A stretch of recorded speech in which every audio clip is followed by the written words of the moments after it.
Bonjour à tous et bienvenue dans le magazine sur la table ronde électorale organisée à Bikoro par Amasek sur l'appui financier d'Elis Saidi, la coopération suédoise, suisse et FHI 360 dans le cadre du programme MSDA. Cette table ronde est axée sur les sujets l'élection du 20 décembre, comment renforcer la participation des groupes vulnérables dans la lutte contre le message de haine et la fausse information. Au total, 40 participants vulnérables ont participé à cette table ronde. À la présentation, Annette Lotafé. Le premier intervenant, Franck Boutella, représentant des peuples autochtones pygmées de Bikoro, s'est dit satisfait de cette activité qui permet la sensibilisation des personnes vulnérables de participer activement au vote et bannir les complexes d'infériorité pendant les jours d'élection. Tout d'abord, vous me permettrez de remercier Amasek qui nous a introduits, qui nous a inclus dans cette table ronde. De toutes les façons, nous ayant été toujours les premiers habitants d'Afrique et de la RDC, les élections pour nous, c'est une obligation, c'est un devoir civique. C'est pour cela que j'ai fait tout mon possible pour sensibiliser les miens à partir massivement aux élections du 20 décembre prochain. Nous ne devons pas être complexés. C'est un droit civique. Et je souligne très bien que c'est une obligation. Nous devons être tous mobilisés. C'est dans ce sens-là le message que j'ai transmis aux miens, aux leaders communautaires pour qu'ils descendent dans leurs bases respectives, transmettre le message que mercredi prochain, nous devons tous être là pour voter massivement nos candidats. La participation aux élections concerne tous les citoyens congolais. La société civile de Bikoro exhorte les personnes vulnérables de remplir leurs devoirs civiques conformément à la loi électorale. Patrice Koumouyel est au micro de notre rédaction. Nous sommes avec nos communautés de tout le temps, le PA, les personnes vivant avec handicap. Et mais nous avons prouvé que nous sommes tous, de par la création, nous sommes égaux. Que vous soyez handicapé, que vous soyez albinos, que vous soyez quelqu'un de normal, avec une couleur tout à fait normale avec les autres. Nous avons le PA pygmées qui sont de la société qui est un peu discriminée dans notre milieu. Et en plus, nous avons prouvé, montré aux gens, parce qu'ils font quelquefois la confusion, nous avons prouvé aux gens que nous sommes dans un pays.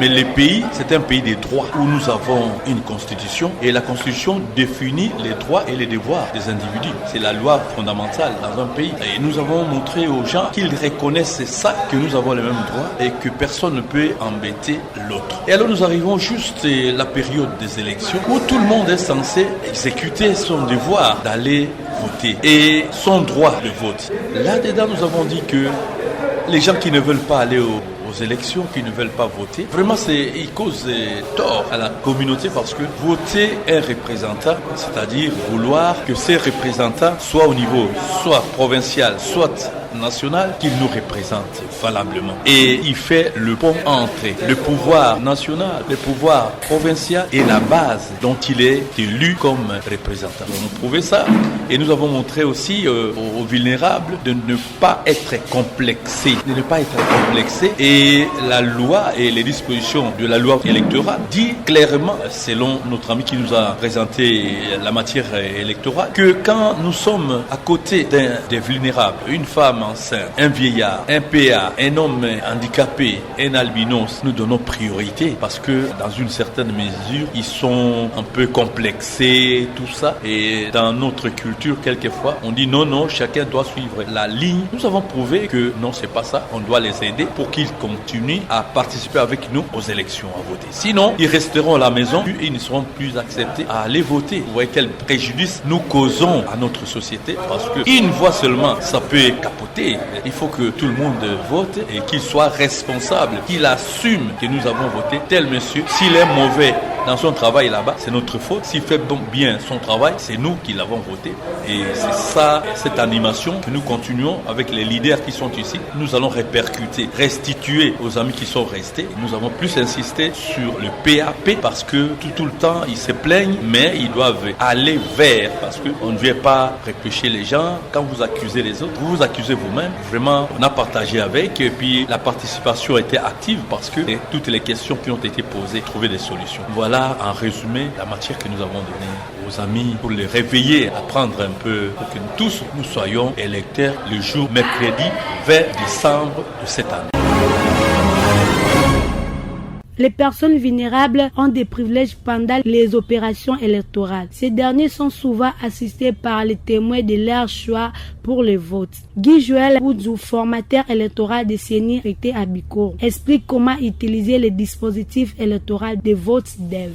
Au fait, nous leur avions parlé de 5 points. Nous leur avions d'abord parlé de qui doit voter. Et là-dessus, nous leur avions dit que tout Congolais en âge et droit de voter peut voter. C'est-à-dire tout Congolais qui a été enrôlé, qui n'est pas privé de ses droits civiques, il est obligé ou il a ses devoirs-là d'aller voter, parce que voter n'est pas seulement un droit, mais c'est aussi un devoir. Nous avions aussi parlé de l'ère des votes, c'est-à-dire l'ère d'ouverture et de clôture du scrutin. Sur ces points, nous leur avions dit que les votes s'ouvrent à 7 heures heure locale et ça se termine à 18 heures heure locale, c'est-à-dire 11 heures de vote. Et sur ce, un bureau qui a ouvert en retard de 2 heures du temps par exemple, qui a ouvert à 9 heures ou à 10 heures, ne peut que respecter le 11 heures de vote. À part ça, nous avions aussi parlé de comment voter sur DEV. Et là, nous leur avions expliqué comment on peut voter avec les dispositifs électroniques